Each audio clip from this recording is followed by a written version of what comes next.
I've been awake for what feels like an eternity. My body aches, my mind is foggy, and every time I blink, I'm afraid I'll wake up somewhere worse, or not wake up at all. They say calling this place Stillwater is ironic now, but back when it was just another sleepy town tucked between rolling hills and endless cornfields, no one could have guessed how true that name would become.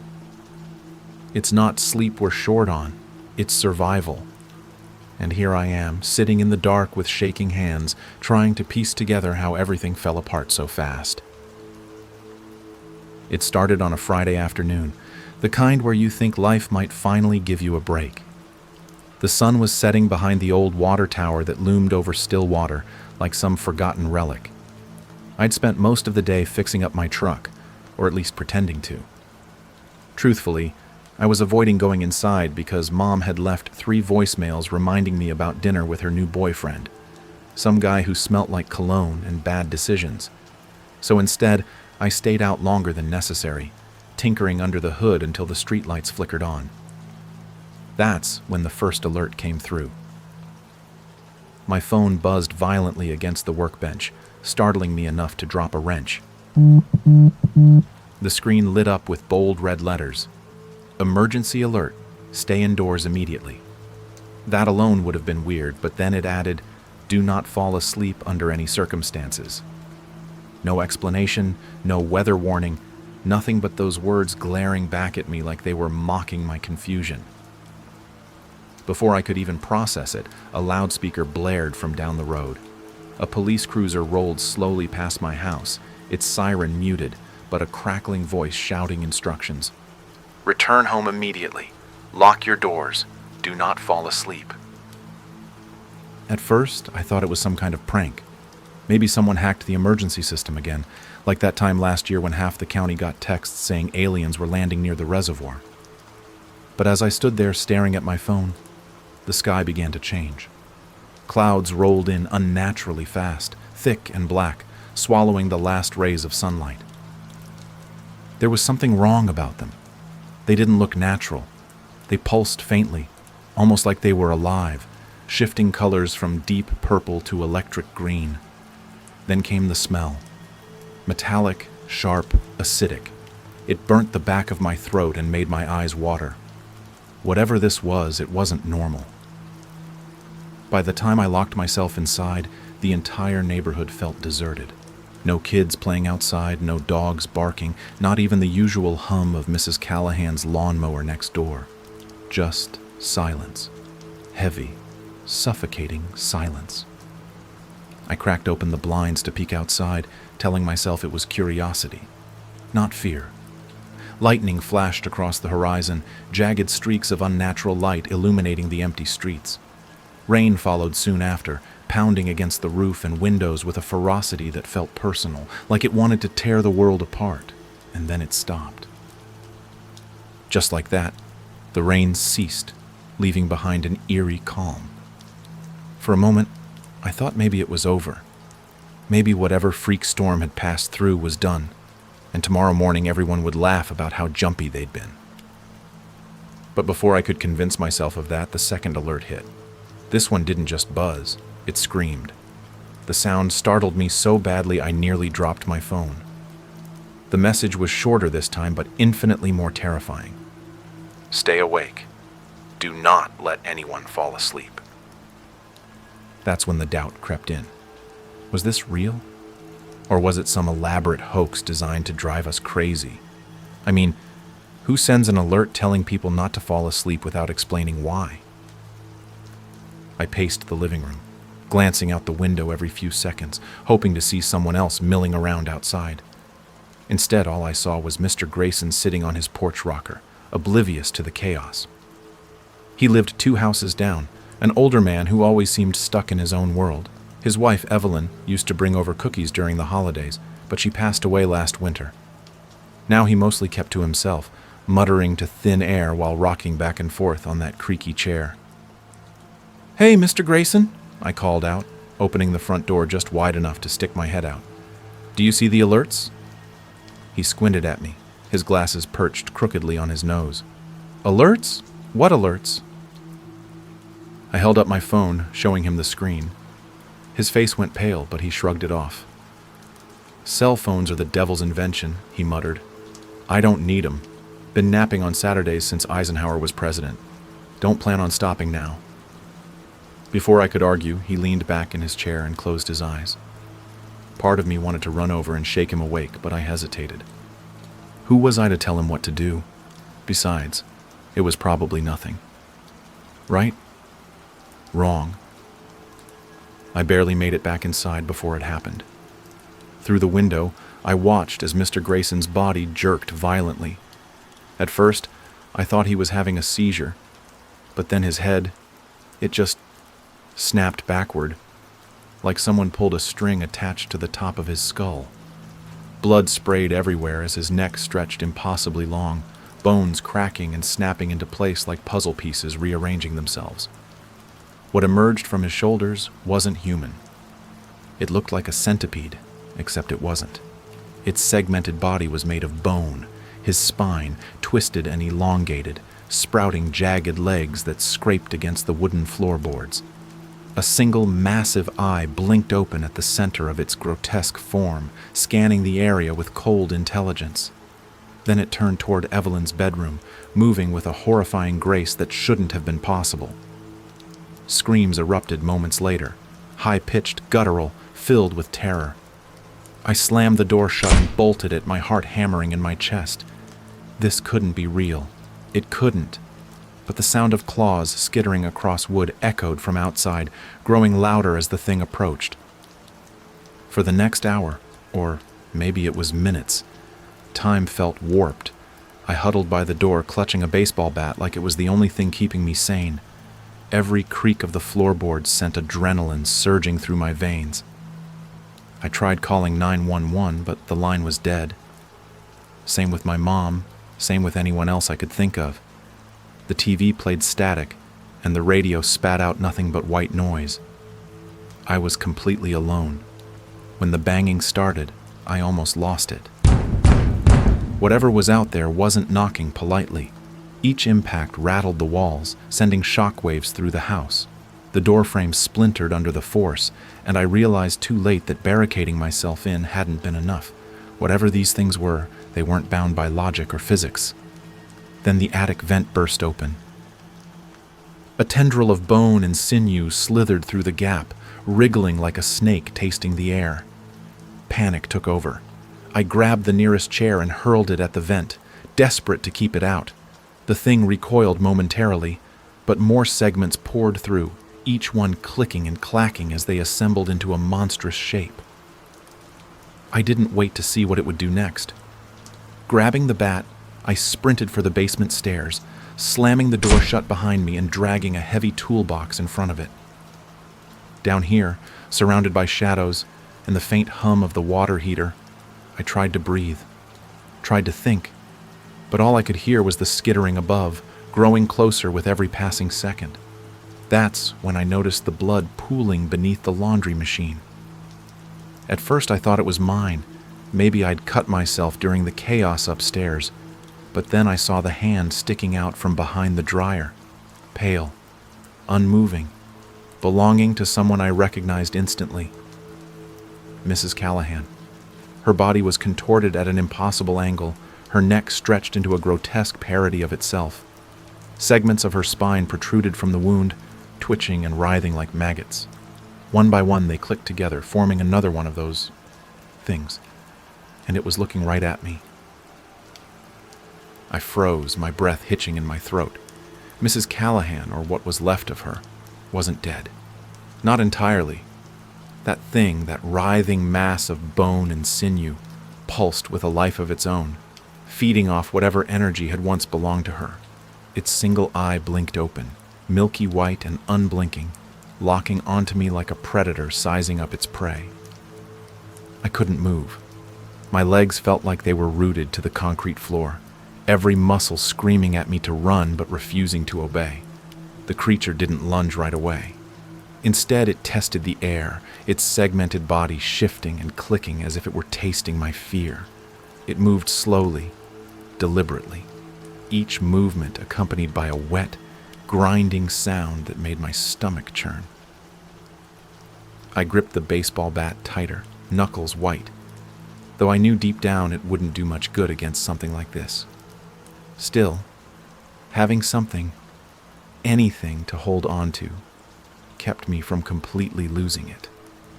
"Stay back," I whispered, my voice trembling.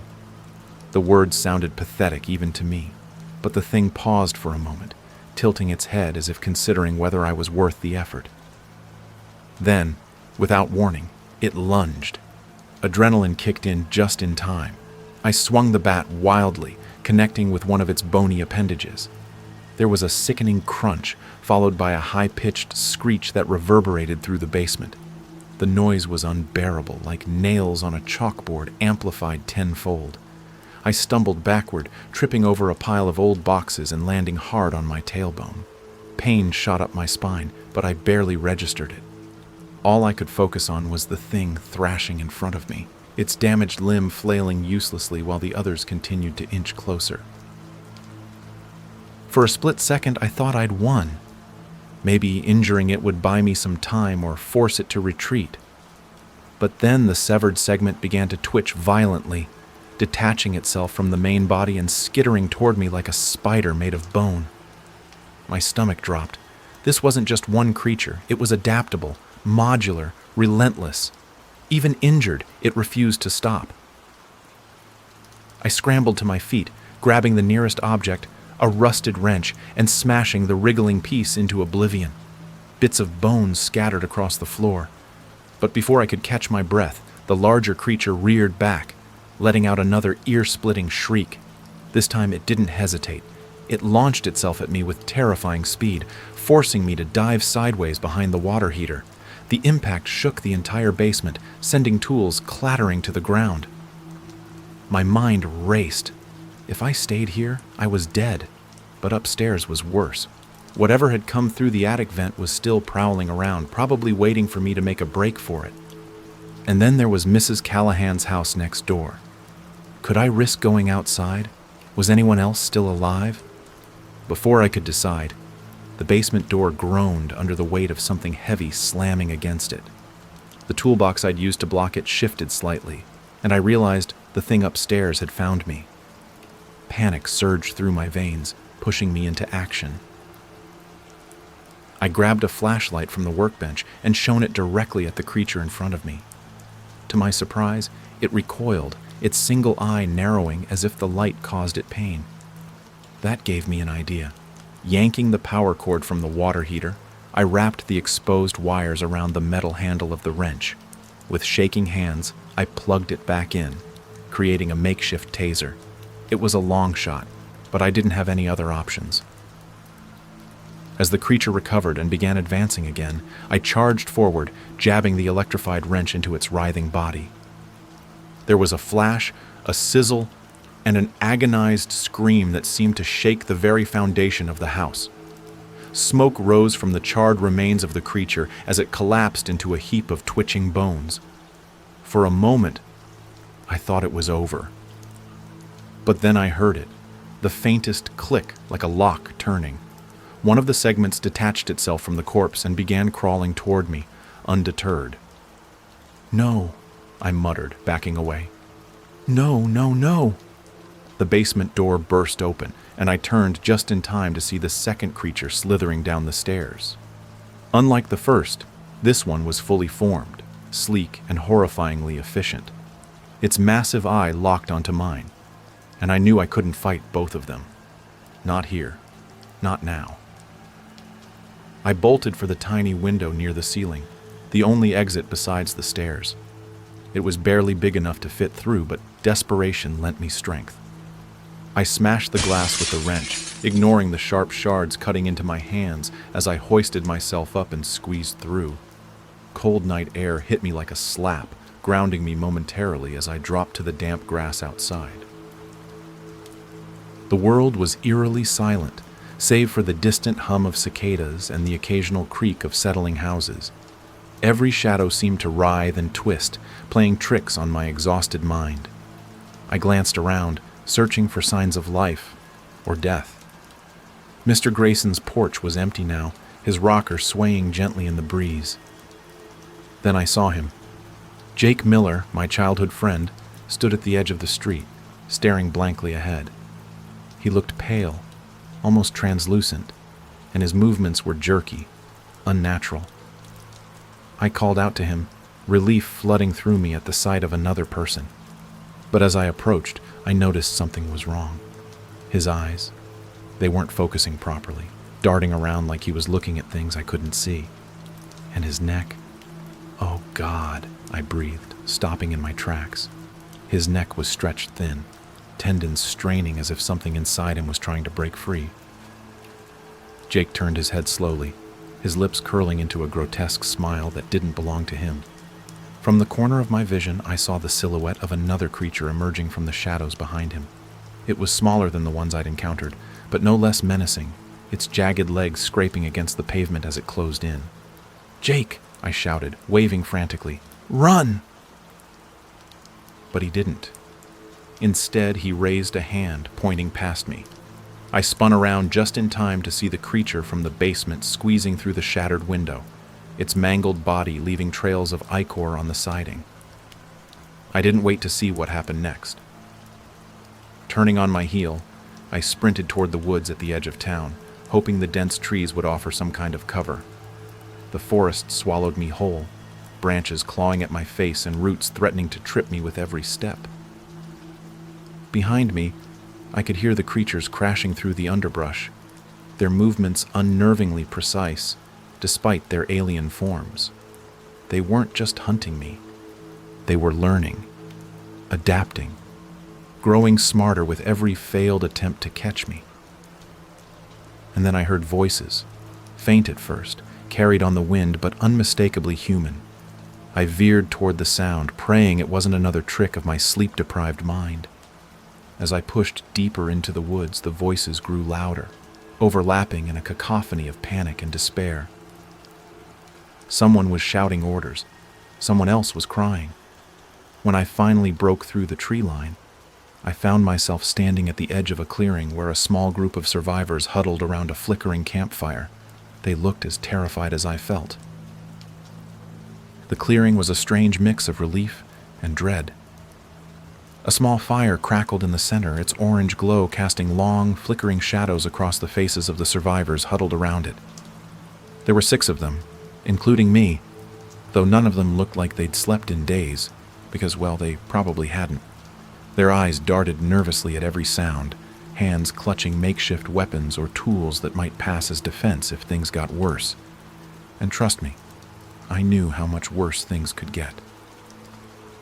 I approached cautiously, my baseball bat still clutched tightly in one hand and the flashlight in the other. One of the figures, a woman with short, disheveled hair and a hoodie pulled tight over her head, spotted me first. "Hey!" she called out, standing abruptly. Her voice wavered between hope and fear. "Who's there?" "It's just me," I said quickly, raising my free hand to show I wasn't a threat. I'm alone." She nodded slowly, lowering the crowbar she'd been holding, but didn't relax completely.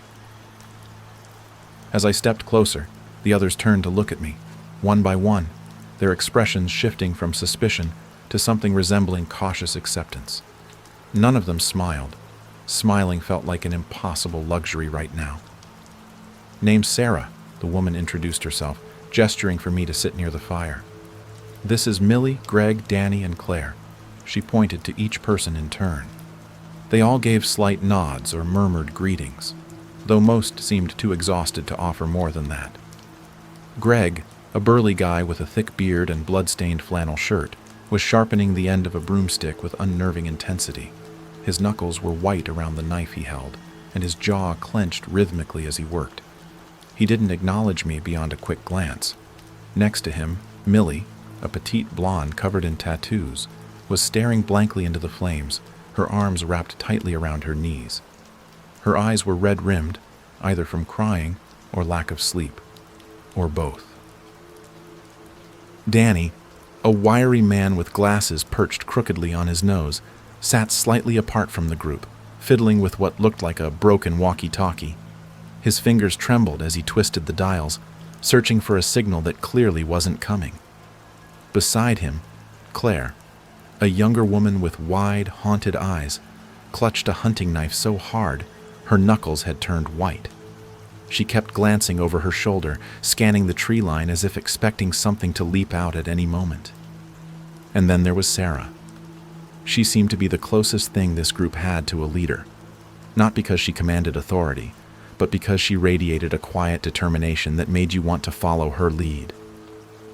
Like the rest of us, she looked wrecked, but there was a steeliness in her gaze that suggested she wasn't about to give up without a fight. For a few moments, no one spoke.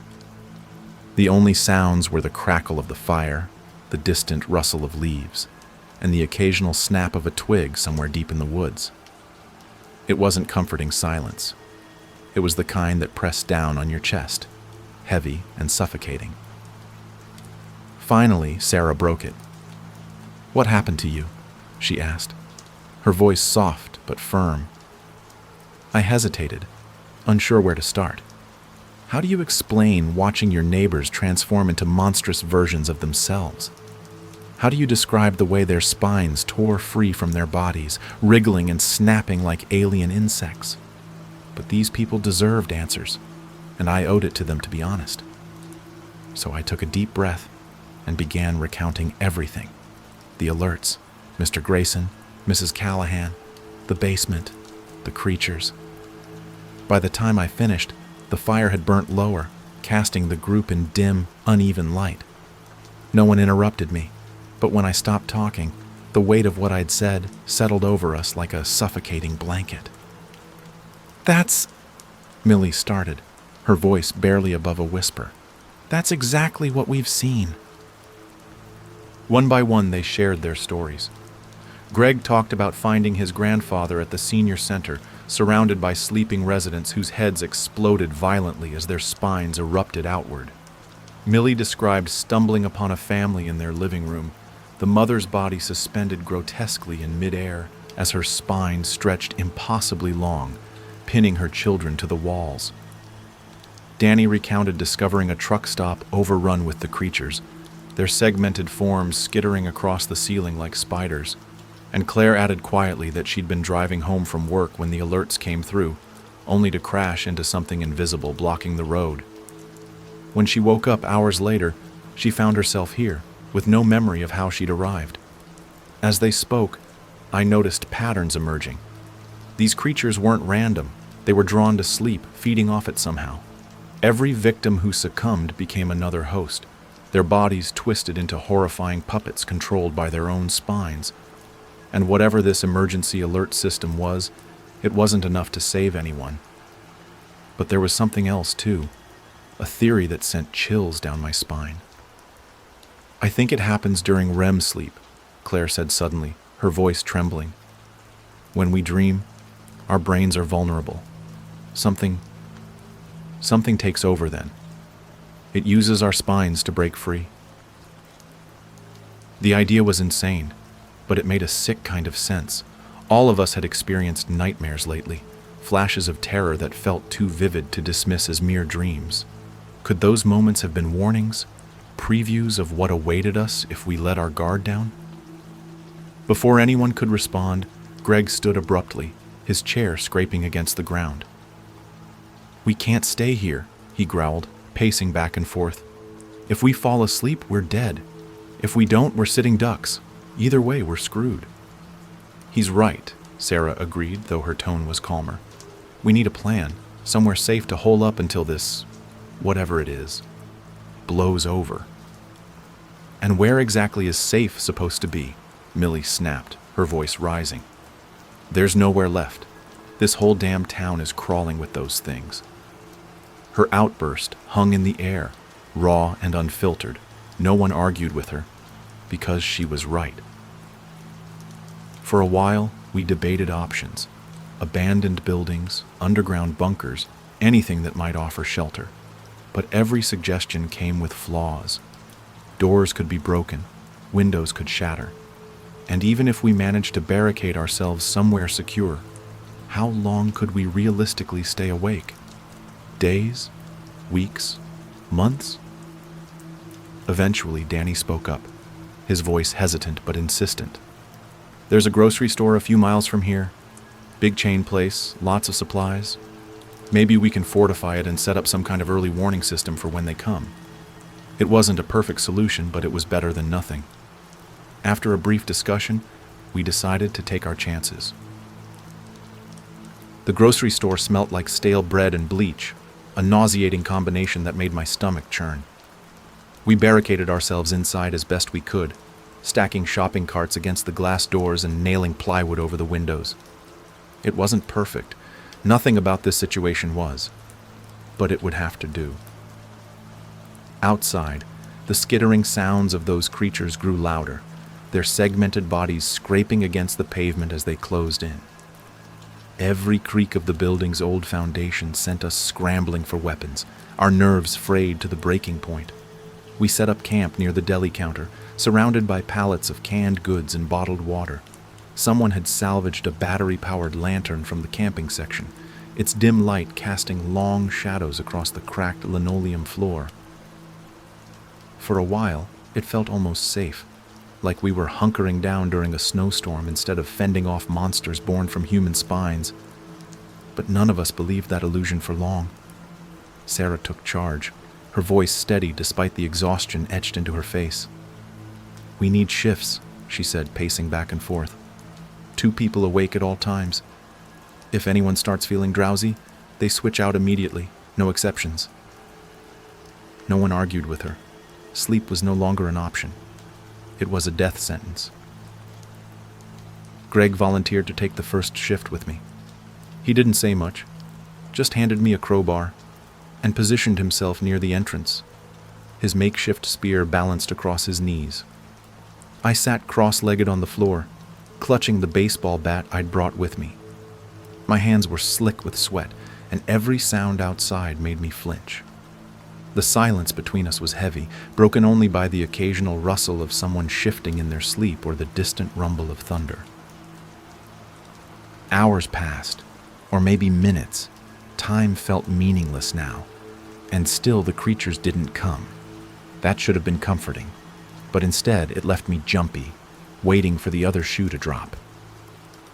When Greg finally nodded toward Millie, signaling that it was time for her to relieve him, I realized I hadn't blinked in what felt like forever. My eyes burnt, dry and gritty, and my head throbbed with the kind of pressure that comes from forcing yourself to stay conscious. Millie stumbled over to us, rubbing her temples. "Anything?" she whispered, her voice hoarse. "Nothing yet," Greg muttered, standing stiffly. "Trust me." I wanted to believe him, but the lack of activity was unnerving. These things weren't patient. They were hunters. Why hadn't they attacked? What were they waiting for? As if answering my question, the lights flickered overhead. At first it was subtle, just a slight dimming followed by a brief surge of brightness. Then the buzzing started, low and mechanical, like the hum of electricity straining under too much load. Claire woke with a start, her knife clattering to the floor as she scrambled upright. "What's happening?" she demanded, her wide eyes darting around the room. "Power's acting up," Sarah said, though she sounded uncertain. She stood and moved toward the breaker box tucked behind the customer service desk, her flashlight beam bouncing erratically as she walked. Before she reached it, the lights cut out completely. Darkness swallowed the store whole, pressing down on us like a physical weight. The lantern sputtered and died, leaving only the faint glow of emergency exit signs to illuminate the space. Panic rippled through the group, low murmurs rising in pitch until Sarah shouted, "Quiet!" Her voice cut through the chaos, snapping us back to attention. "Stay calm," she ordered. "We knew this might happen. Stick together. Keep your weapons ready." Easier said than done. The skittering began moments later, soft at first but growing louder with each passing second. It echoed through the aisles, bouncing off the walls and ceiling until it felt like we were surrounded. Something tapped against the metal shutters covering the front windows, rhythmic and deliberate. Then came the whispers. Faint at first, barely audible over the sound of our breathing, they slithered into the air like smoke. Words I couldn't quite make out, spoken in voices that didn't belong to any of us.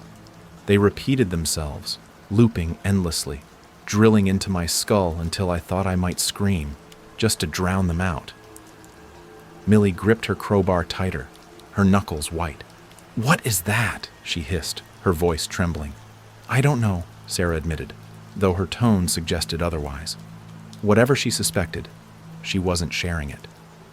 Danny fiddled with the radio he'd been carrying since we arrived, twisting the dial frantically in search of a signal. I turned slowly, scanning the shadows for movement. At the edge of the produce aisle, something shifted. A pale, skeletal figure stepped into view, its elongated spine writhing like a snake. Its single eye locked onto mine, unblinking and hungry. "Get back!" I shouted, raising my bat instinctively. The creature lunged, faster than anything that size had any right to be. I swung wildly, connecting with one of its jagged legs. It screeched, recoiling, but more segments detached from its body, skittering toward us like spiders made of bone.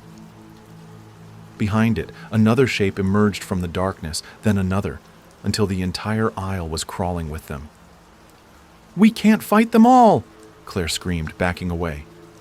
"She's right," Danny yelled, grabbing a bag of chips and hurling it at one of the creatures. "We need to move!" Sarah grabbed the nearest pallet of supplies and tipped it over, creating a makeshift barrier. "Through the stockroom," she ordered, gesturing toward the narrow hallway that led to the loading dock. We ran, abandoning everything we'd worked so hard to protect. The creatures followed, their claws scraping against the floor as they surged forward.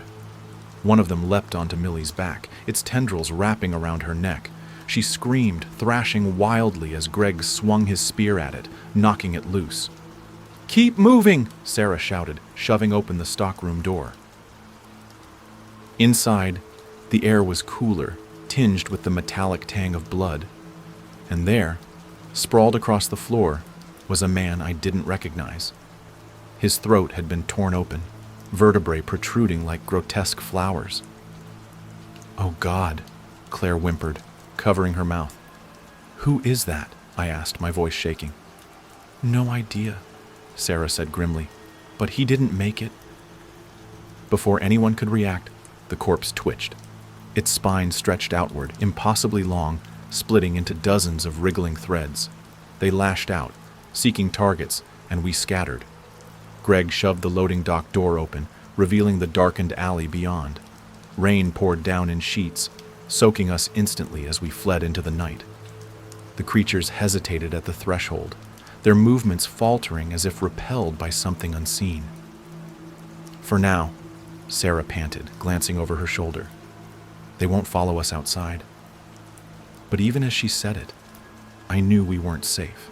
Not really. The shotgun felt heavier in my hands than it had before, its weight pulling at my arms as if gravity itself was conspiring against me. My body screamed for rest, every muscle aching, but I couldn't give in. Not yet. Not while those things were still out there. We were down to 4 now. Sarah, Claire, Greg, and me. Binoculars girl, Millie, and tattoo girl, Danny, were gone. Their bodies twisted into grotesque puppets by the spines that had erupted from their necks. The memory of Millie's scream still echoed in my ears, sharp and piercing, like a shard of glass lodged deep in my brain.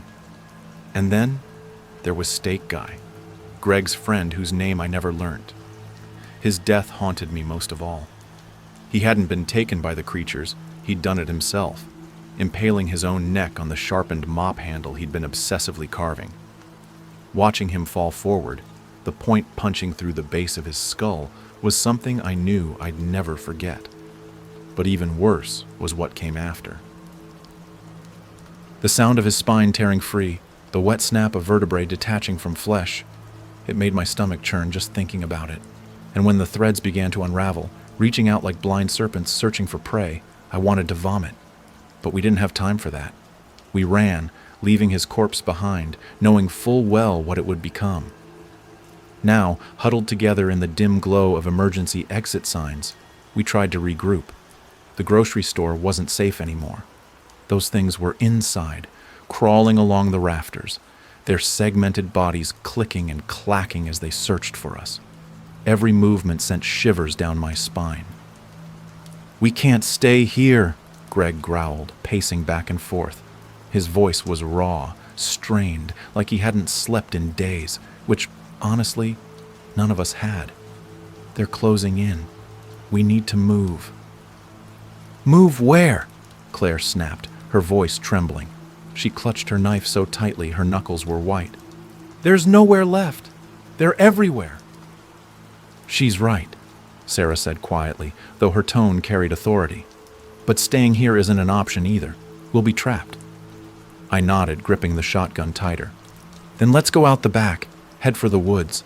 Maybe we can lose them there." It wasn't much of a plan, but it was all we had. We moved quickly, sticking close to the shadows as we crept toward the rear exit. The skittering sounds grew louder with each step, echoing off the walls like a chorus of insects closing in. My heart pounded in my chest, each beat feeling like it might burst through my ribcage. Greg pushed open the door slowly, peeking outside before signaling for us to follow. The alley was dark, rain-soaked pavement glistening under the flickering light of a distant street lamp. For a moment, it seemed clear. And then the first one dropped from above. Its massive eye locked onto mine as it landed with a sickening crunch, its jagged legs scraping against the ground. Behind it, more emerged, pouring out of the darkness like a tide of bone and sinew. "Run!" Sarah shouted, shoving me forward. We bolted, our feet splashing through puddles as we sprinted toward the tree line. The creatures gave chase, their movements unnervingly fast despite their awkward forms. One of them lunged at Claire, its tendrils wrapping around her ankle and yanking her backward. She screamed, thrashing wildly as Greg swung his spear at it, knocking it loose. "Keep moving," he yelled, hauling her to her feet.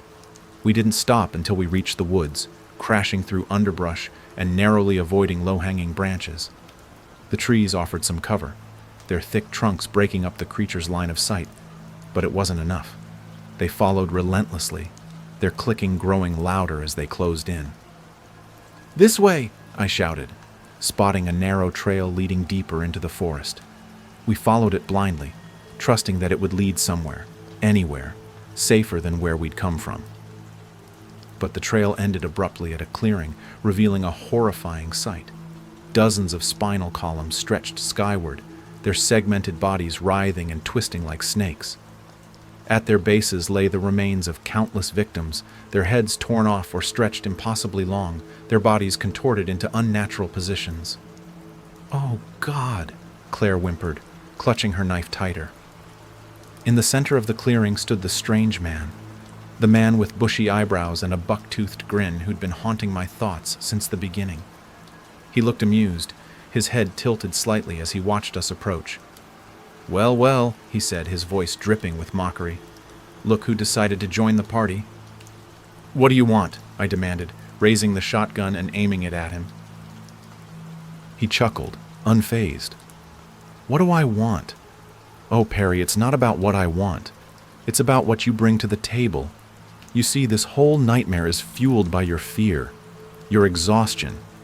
Every moment you cling to consciousness feeds me, and trust me, you've been feeding me quite nicely." "You're lying," Sarah spat, stepping forward.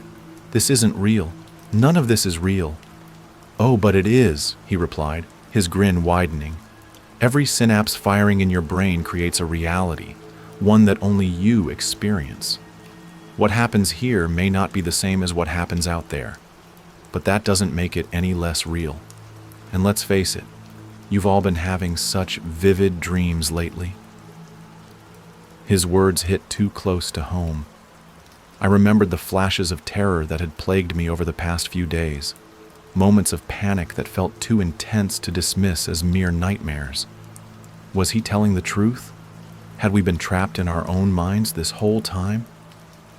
"No," Greg growled, shaking his head. "If this is a dream, then why does it hurt? Why does it feel so damn real?" "Because pain is relative," the strange man said simply. "And fear? Fear is delicious." Before anyone could respond, the creatures surged forward, surrounding us completely. There was no escape. I fired the shotgun blindly, blasting away at anything that came near. The recoil jarred my shoulder, but I didn't care. Each shot bought us a few precious seconds, but the ammunition was running out.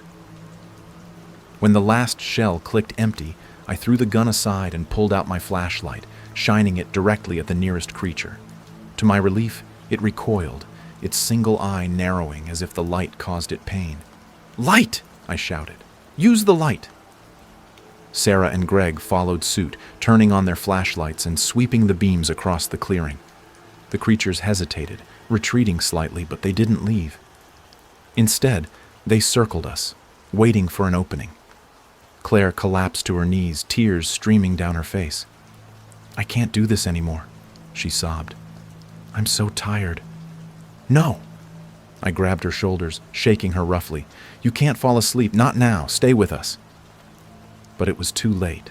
Her eyes fluttered shut, and within seconds her head began to stretch, vertebrae snapping into place as her spine tore free. "Claire!" Greg screamed, lunging toward her, but it was useless. Her spine erupted outward, tendrils lashing out and grabbing hold of him. He fought back, swinging his spear wildly, but the threads wrapped around him like vines, pulling him closer until he disappeared beneath a writhing mass of bone and sinew. Sarah and I backed away, our flashlights trembling in our hands. "It's over," she whispered, her voice hollow. "We're dead." "No," I said firmly, though my resolve was cracking. "Not yet." Turning to the strange man, I raised the flashlight and shone it directly at him. He flinched, shielding his face with his arm. "You think this is my fault?" he sneered. "You brought this on yourselves. Your fear, your weakness, it's what keeps me alive." "Then maybe it's time for you to die," I snarled, charging forward. With the last of my strength, I drove the flashlight into his face, smashing the bulb and sending shards of glass slicing into his skin. He screamed, stumbling backward, and for a brief moment, the creatures froze. Seizing the opportunity, Sarah and I bolted, running as fast as our exhausted bodies would allow.